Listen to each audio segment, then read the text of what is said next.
¿Cree usted que su factura del supermercado es excesiva? ¿Que vivir es caro? Le aseguro que lo tiene fácil. Imagínese esto. Es el siglo XII. No hay nevera, no hay Amazon, no hay supermercados. Hay campos interminables, un señor feudal que lo vigila todo y el invierno, un depredador silencioso que nunca olvida. Su vida y la de sus hijos dependen de lo que pueda encontrar o cultivar hoy. Si falla, es el fin. Aquel no era el tiempo de los grandes banquetes ni de los manjares exóticos. Era la era de la supervivencia a toda costa. Pero en esta lucha diaria contra el hambre, los campesinos medievales no solo sobrevivieron, desarrollaron un sistema culinario de ingenio brutal. Crearon 15 comidas tan increíblemente baratas, tan nutritivas y tan resilientes que alimentaron a generaciones enteras a través de plagas, hambrunas y un trabajo que nos parecería inhumano. Hoy vamos a abrir la olla humeante de la historia. Prepárese para descubrir el verdadero combustible del sistema feudal. Bienvenidos al canal. Si la historia de la comida le apasiona,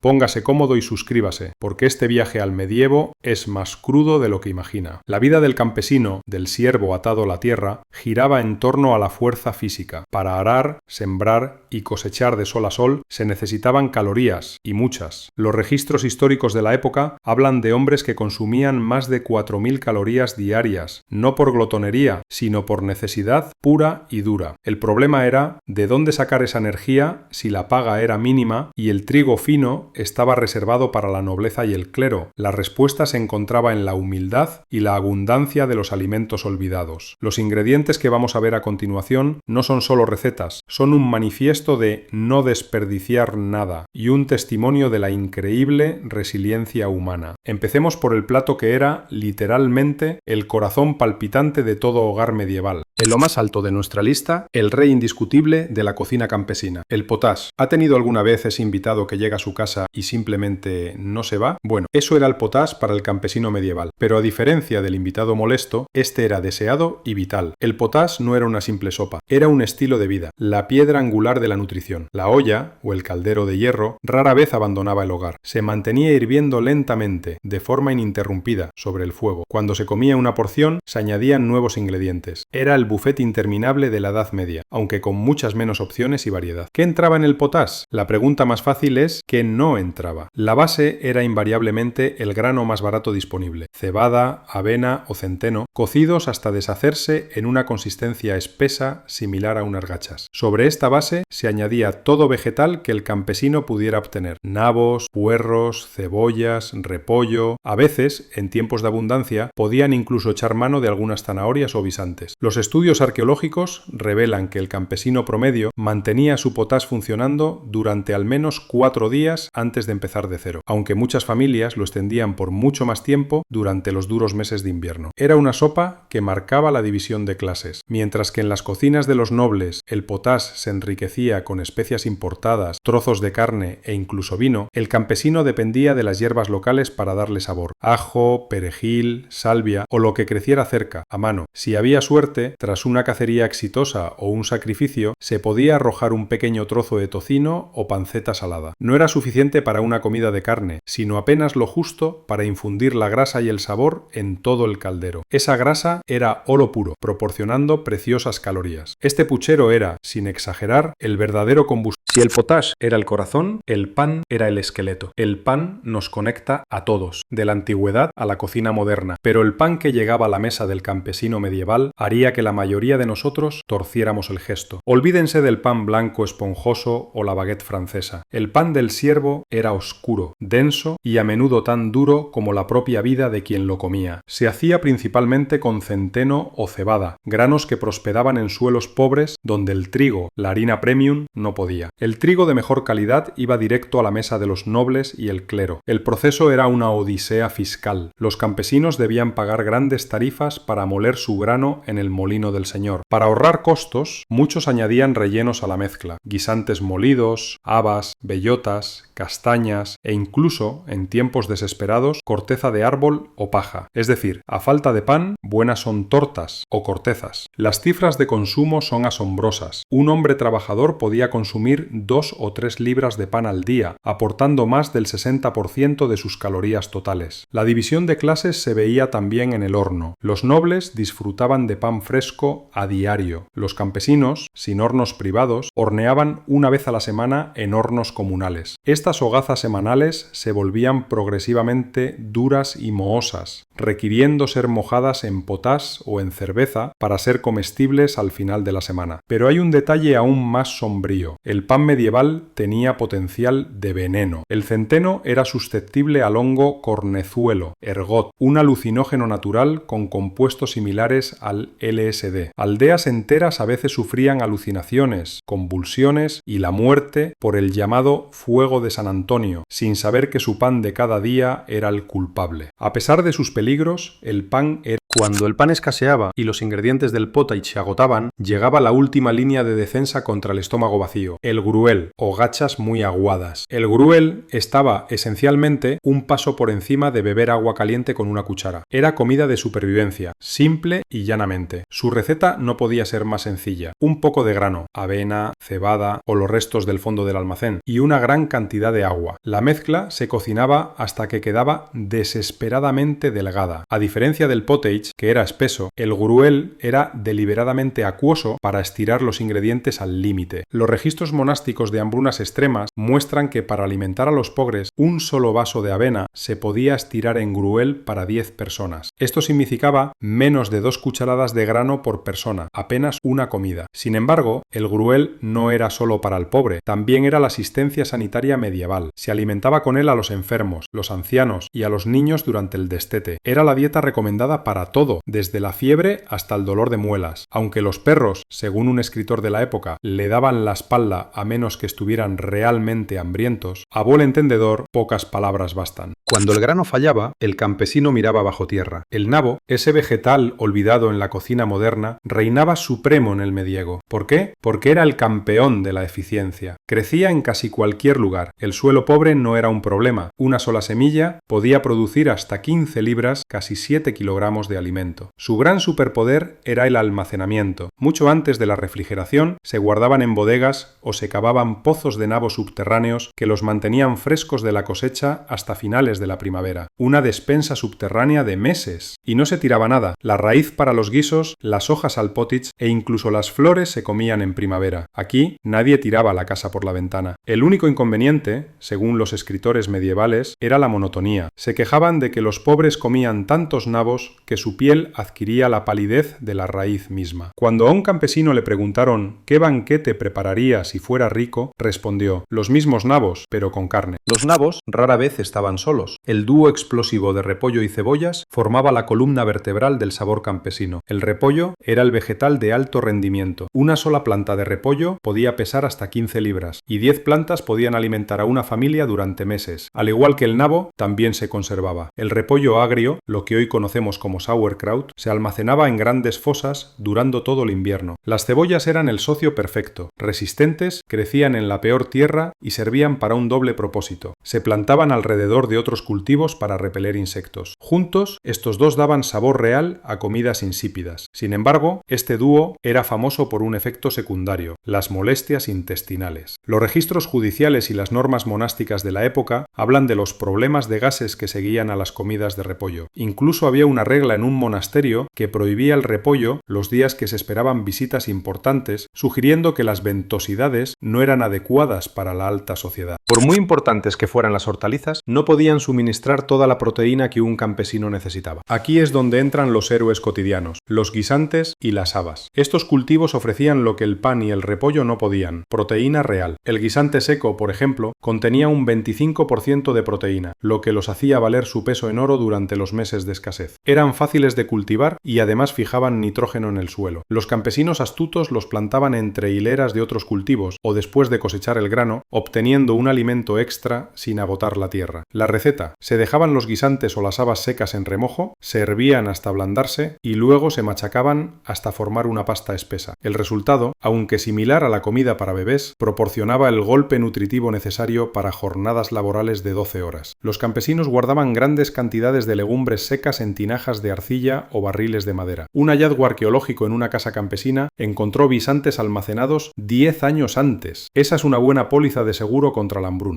La vida es más que supervivencia. El cuerpo anhela grasa, sal y sabor, que era el verdadero lujo medieval. El refrán del consumo de carne para el pobre era «come lo que puedas conseguir». Mientras los nobles se daban un banquete con venado asado y capones bordos, el campesino se conformaba con lo que nadie más quería: los órganos, las patas, las cabezas y los despojos, lo que hoy llamamos casquería o fal. Tras la matanza, la cabeza del cerdo era a menudo parte del pavo por el trabajo del campesino. Nada se desperdiciaba. Las carrilleras daban carne tierna, las orejas se freían, el morro y los labios iban a platos gelatinosos, e incluso el cerebro se cocinaba revuelto. Los estómagos de vaca limpios se convertían en recipientes para mezclas similares al haggis, con granos y trozos de corazón o hígado. De cualquier animal, la sangre se transformaba en morcilla o pudín de sangre, mezclada con grano y cocinada dentro de una tripa limpia. Los animales de caza demasiado pequeños para la mesa del señor, o aquellos que se podían capturar discretamente, terminaban en la olla campesina. Esto incluía ardillas, erizos e incluso ratas en tiempos desesperados. Estos pequeños trozos de carne se utilizaban no tanto como plato principal, sino como sazonadores que daban un sabor muy necesario a los guisos de verduras. En invierno, los registros hablan de la caza de tejones y zorros. Las gallinas eran una de las pocas posesiones de un campesino que producían algo valioso a diario. Los huevos eran una fuente vital de proteínas, fáciles de cocinar y no sujetos a las mismas reglas de diezmo que el grano o la carne grande. La leche, si existía una vaca o cabra en el pueblo, o si se le permitía al siervo poseer una, se convertía rápidamente en queso o mantequilla o grasa para su conservación. La leche fresca era un lujo raro. El campo abierto era también un supermercado. Los campesinos complementaban su dieta con alimentos silvestres: bayas, nueces, ortigas para infusiones y sopas, y la inmensa variedad de hierbas locales que servían para dar sabor al potash. El conocimiento de las plantas comestibles era una habilidad de supervivencia transmitida de generación en generación. Beber agua no siempre era seguro en el medievo. La bebida básica del campesino era la cerveza ligera, small beer, o la sidra, donde abundaba la manzana. Estas bebidas tenían un bajo contenido de alcohol, menos del 1%, y se consumían todo el día, incluso por los niños. El proceso de elaboración implicaba hervir el agua, lo que la hacía más segura que el agua de pozo contaminada. Era una fuente de calorías y la forma más segura de hidratarse para el trabajo pesado. A falta de pan, a falta de agua segura, buena era la cerveza. Antes de que el pan duro se desperdiciara, la forma más común de comerlo era haciendo sopa de pan, SOP. Simplemente se colocaba un trozo de pan rancio en el fondo de un cuenco y se vertía el potash o un caldo delgado sobre él. Esto ablandaba el pan y aseguraba que no se perdiera ni una gota de caldo, maximizando cada caloría. Un derivado de la casquería. Una vez cocida la cabeza del cerdo o la vaca, se extraían los trozos de carne y piel y se mezclaban con el caldo de la cocción, rico en gelatina natural. Al enfriarse, se formaba un bloque sólido que se podía cortar y consumir frío, una forma efectiva de conservar la carne y la grasa por más tiempo. Cuando llegaba el verano y la cosecha de bayas, las mujeres campesinas utilizaban harina gruesa para hacer tartas rudimentarias, endulzadas con miel silvestre o, si tenían suerte, fruta. Estos eran pequeños lujos que marcaban el cambio de estación y proporcionaban una inyección de vitaminas. Las gachas, en su forma más rica, se reservaban para celebraciones o días festivos. A diferencia del gruel aguado, el porridge se hacía con más grano y, si era posible, leche, huevos y un poco de mantequilla. Esta era la forma en que los campesinos tiraban la casa por la ventana, ofreciendo una comida más sustanciosa y deliciosa, un verdadero festín para los estándares de la época. Las 15 comidas que hemos explorado no eran el resultado de un libro de recetas sofisticado, eran el resultado de la necesidad implacable y de una sabiduría ancestral que sabía cómo exprimir la vida incluso de los suelos más pobres. Desde el pottage, que no se apagaba nunca, hasta el pan envenenado por el hongo y el gruel que ni los perros querían, la dieta campesina fue una clase magistral de autosuficiencia y adaptación. Nos enseñan que la comida más valiosa no es la más cara, sino la que te mantiene en pie para ver el día siguiente. Cuando la próxima vez se queje de lo que hay en su nevera, recuerde al campesino medieval, que hizo de la escasez un arte y de la supervivencia su plato de cada día. Si le ha fascinado este viaje a las raíces de la cocina, dele un me gusta al vídeo. Cuéntenos en los comentarios qué plato medieval le ha sorprendido más. No olvide suscribirse para más historias épicas de la historia. Hasta la próxima y buen provecho.